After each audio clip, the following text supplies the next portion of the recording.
Hello friends, welcome to our channel Gyan Peak. और आज की इस वीडियो में हम पढ़ने वाले हैं कक्षा 12 बायोलॉजी का पहला चैप्टर, जिसका नाम है रिप्रोडक्शन इन ऑर्गेनिजम्स, यानी कि जीवों में जनन। गाइज, आज के इस वीडियो में हम जानने वाले हैं जनन के कुछ मुख्य बिंदुओं के बारे में, यानी कि हम इसका परिचय जानेंगे। साथ ही हम जीवों के जीवन काल या जीवन अवधि के बारे में कुछ जानेंगे, और इसी के साथ हम जानने वाले हैं जनन प्रक्रिया के महत्व के बारे में। दोस्तों, चलिए शुरू करते हैं अपना यह टॉपिक। तो दोस्तों, सबसे पहले हम जानते हैं कि आखिर जनन प्रक्रिया के बारे में। जनन होती क्या चीज़ है? दोस्तों, जनन का मतलब होता है अपने ही समान नए जीव को जन्म देना।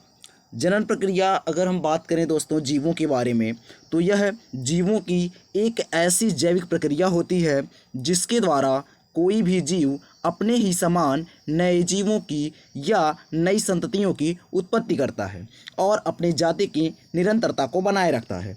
जैसे कि दोस्तों अगर हम बात करें मनुष्य के बारे में, अगर मनुष्य जनन प्रक्रिया ना करे तो क्या होगा? तो दोस्तों एक दिन ऐसा आएगा कि इस पृथ्वी से मानव जाति का ही सफाया हो जाएगा। यानी कि जनन एक ऐसी प्रक्रिया होती है जिसके द्वारा कोई भी जीव ठीक अपने ही प्रकार के जीवों को जन्म देता है, और जब कोई भी जीव अपने ही प्रकार के किसी नए जीव को जन्म देगा तो जो नया जीव है वह पुराने जीव की ही जाति का होगा। यानी कि जनन प्रक्रिया के द्वारा कोई भी जो जीव होता है वो अपने ही समान नए जीवों को उत्पन्न करता है, जिससे कि उसकी जाति की निरंतरता बनी रहती है। दोस्तों आगे चलते हैं। एक चीज़ और भी हमें पता है कि जो जनन होता है, ये लोग मतलब जो भी जीव हो वो इसे करते क्यों हैं? देखिए, बात ये है कि इस पृथ्वी पर जितने भी जीव हमारे पाए जाते हैं उनमें से कोई भी जीव अमर नहीं है।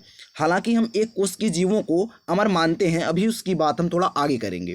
दोस्तों बात यह है कि जब कोई भी जीव अमर नहीं है तो इसका यह मतलब है कि उसे कोई ना कोई ऐसी प्रक्रिया जरूर करनी होगी जिसके द्वारा वह अपने जाति की निरंतरता को बनाए रखे, अन्यथा इस पृथ्वी पर उस जीव जाति का सफाया हो जाएगा। दोस्तों यही कारण है कि प्रत्येक जीव मृत्यु से पूर्व जनन की प्रक्रिया द्वारा अपने ही समान नए जीवों को उत्पन्न करते हैं। दोस्तों कि कोई भी जो जीव होता है हमारा, वह जीव एक निश्चित जीवन अवधि या जिसे हम जीवन काल भी कहते हैं तक अपने जीवन को व्यतीत करता है। दोस्तों समझते हैं कि जीवन अवधि या जीवन काल क्या होता है। दोस्तों किसी भी जीव के उसकी जन्म से लेकर के प्राकृतिक मृत्यु तक की जो समय अवधि होती है वह उस जीव की जीवन काल कहलाती है।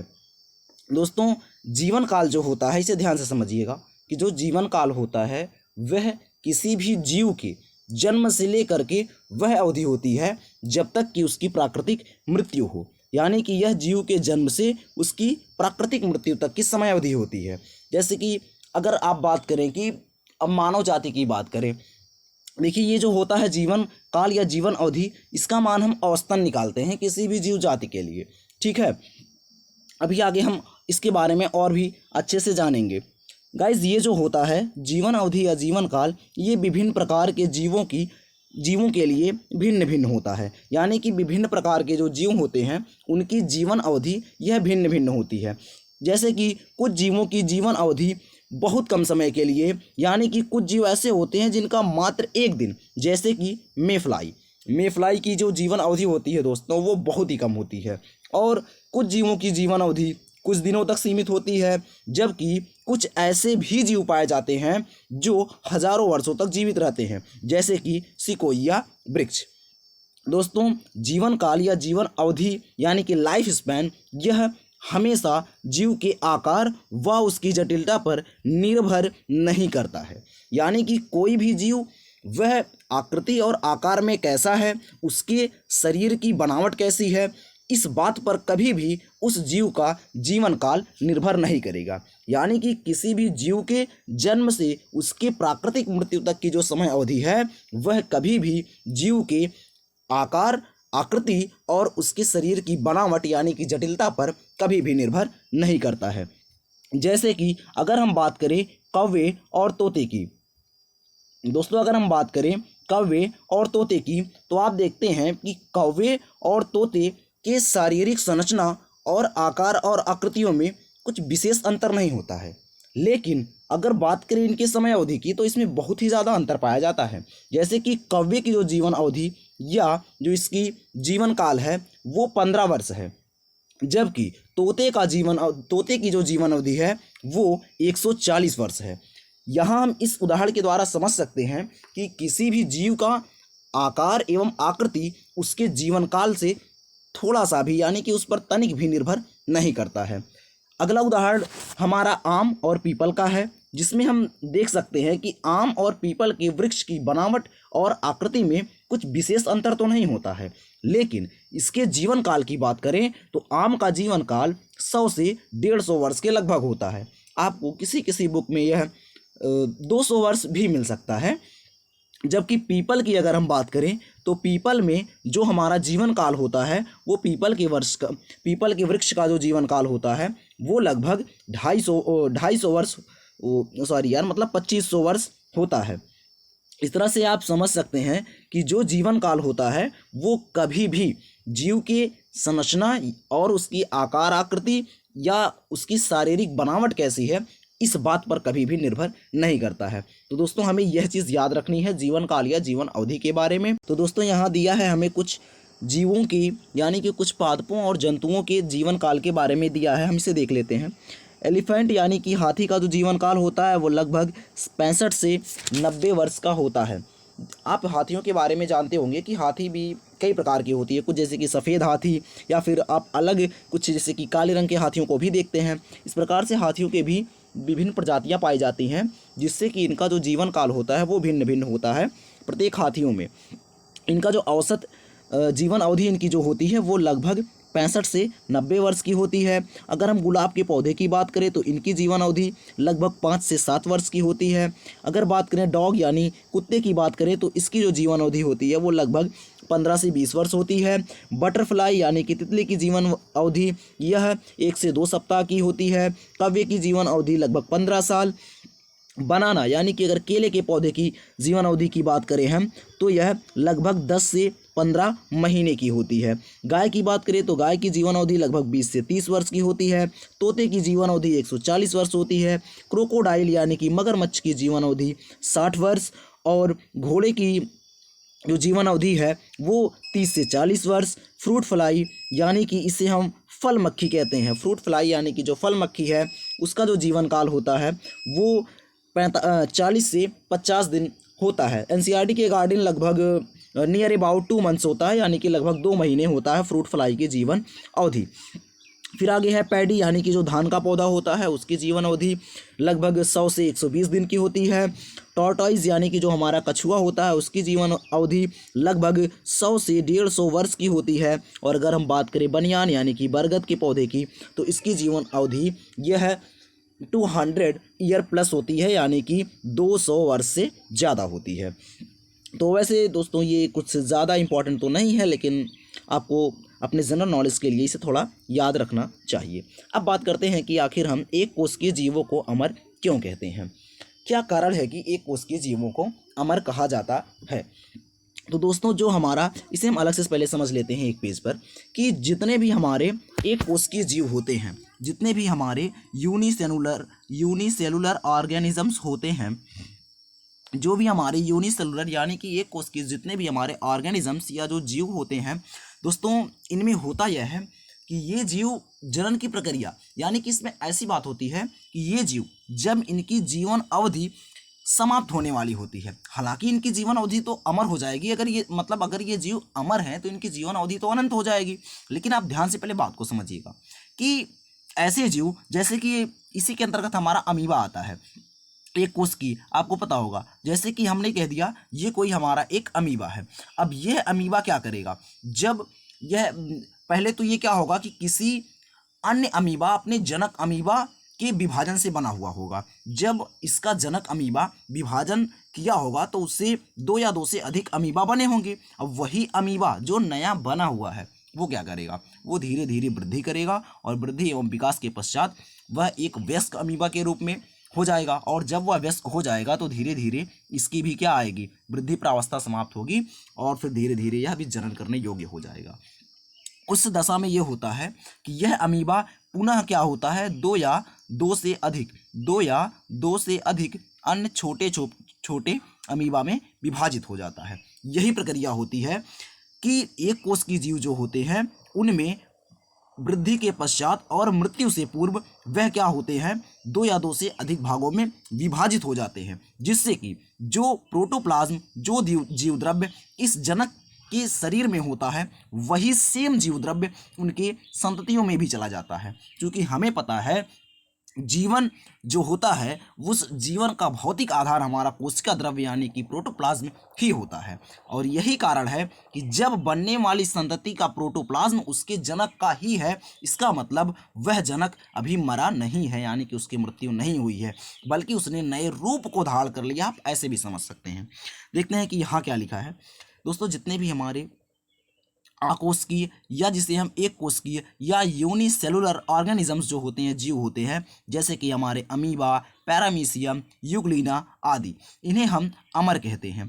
क्यों? क्योंकि इन जीवों में जो विभाजन से बनी हुई कोशिका है, हमने बताया विभाजन से का मतलब कोई भी अगर अमीबा या पैरामीशियम या यूग्लिना, इसके अतिरिक्त कोई भी अगर एक कोशिकीय जीव है तो उसका निर्माण कहाँ से हुआ होगा, उससे पूर्व उसके जो पूर्ववर्ती जनक होंगे उसी के तो विभाजन से बना हुआ होगा।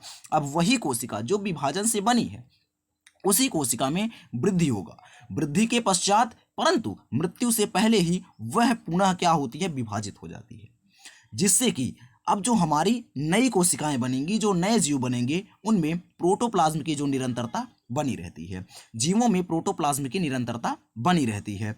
ये जीव कभी मरते नहीं बल्कि विभाजित हो जाते हैं, अतः इन्हें हम अमर कहते हैं या इन्हें अमर कहा जाता है। अगर आपसे कोई पूछे कि एक कोश के जीवों को अमर क्यों कहा जाता है, तो बस इसका एक सिंपल सा लॉजिक है कि ये जो एक कोश के जीव होते हैं यह अपने वृद्धि अवस्था के पश्चात और मृत्यु अवस्था से पहले विभाजित हो जाते हैं, जिससे कि इन जीवों में प्रोटोप्लाज्म की निरंतरता बनी रहती है। बस इसका सबसे मेन पॉइंट, सबसे इंपॉर्टेंट पॉइंट यही है कि इनमें प्रोटोप्लाज्म की निरंतरता जो है वो बनी रहती है। आई होप आपको ये टॉपिक समझ में आई होगी। चलिए अब हम आगे बात करते हैं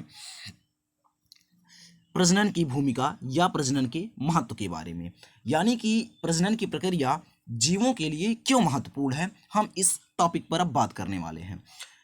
role are important of reproduction, यानी कि प्रजनन की भूमिका या महत्व के बारे में, या इसे हम प्रजनन की अनिवार्यता भी कह सकते हैं, यानी कि प्रजनन की प्रक्रिया अनिवार्य क्यों है उसके बारे में हम डिस्कस करने वाले हैं।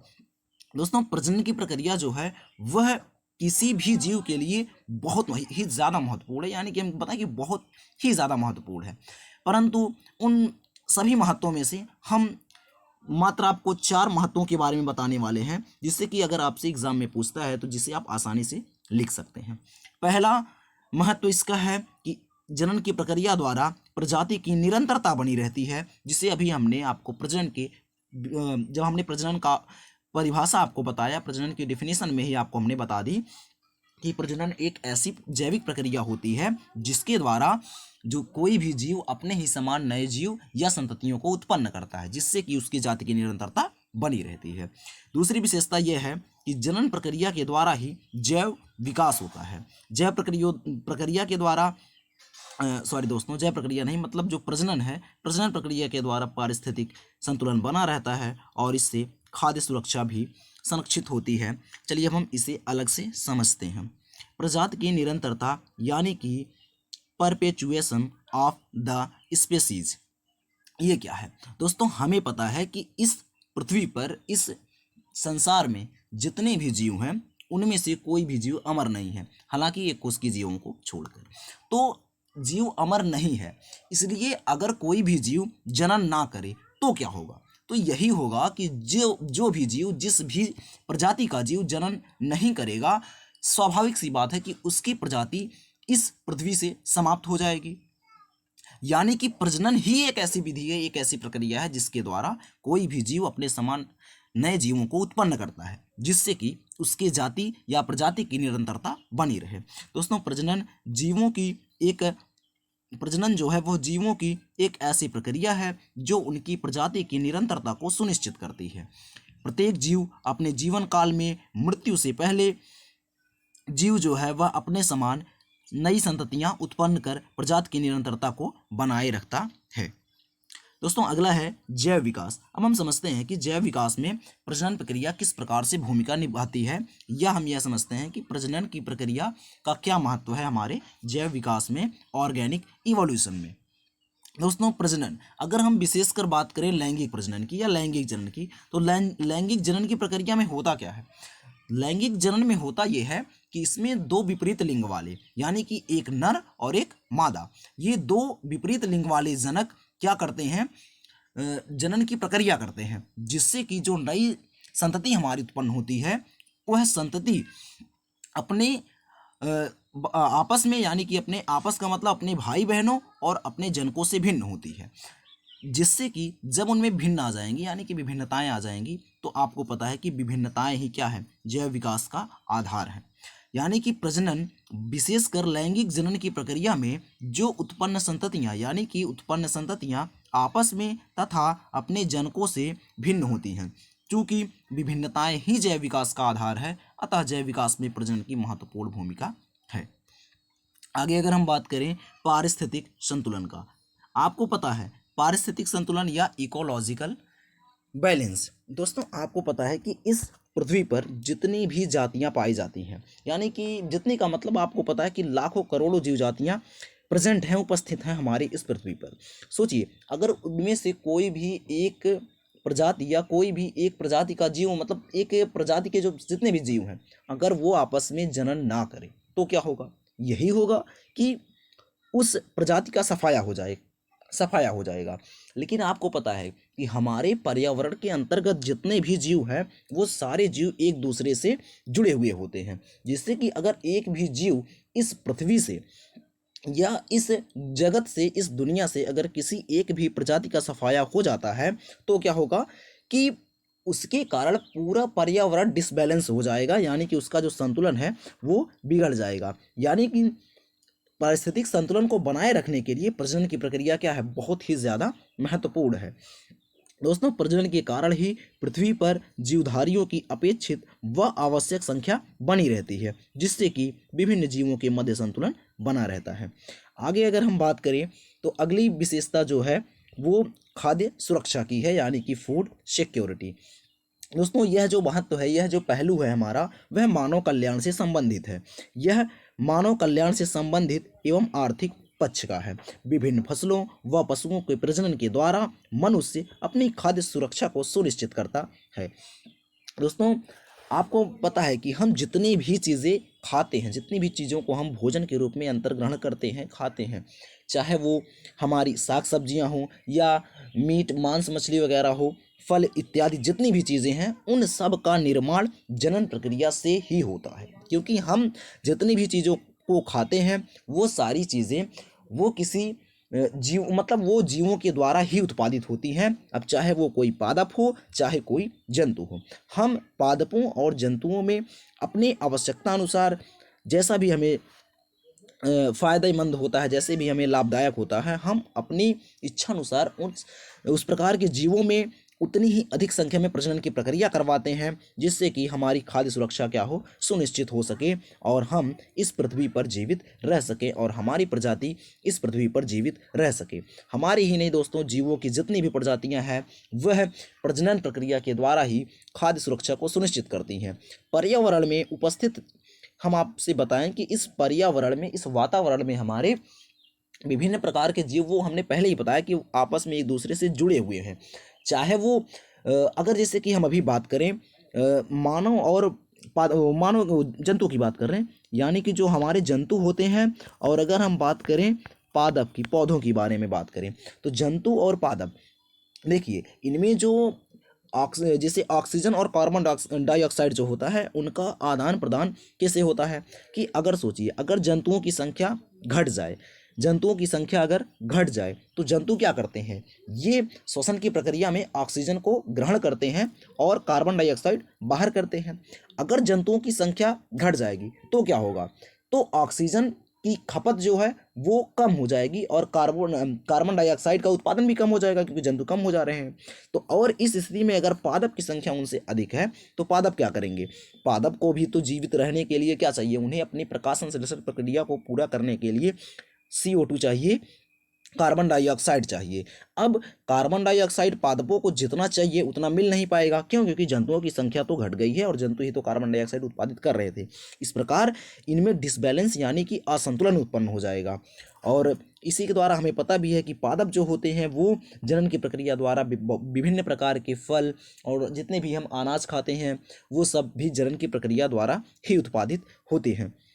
दोस्तों, आई होप आपको आज की हमारी यह टॉपिक समझ में आई होगी। इसी के साथ हमारा ये वीडियो मतलब आज का ये टॉपिक ख़त्म होता है। हम कल के वीडियो में बात करने वाले हैं, आगे की मतलब आने वाली वीडियो में हम प्रजनन के प्रकार के बारे में बात करने वाले हैं कि आखिर यह प्रजनन कितने प्रकार का होता है। इसके हम विभिन्न भागों को आपको समझाने वाले हैं कि आलैंगिक जनन, कायिक जनन, लैंगिक जनन किस प्रकार से होता है, इनके कैसे पार्ट्स हैं, ये किस आधार पर डिवाइड होते हैं।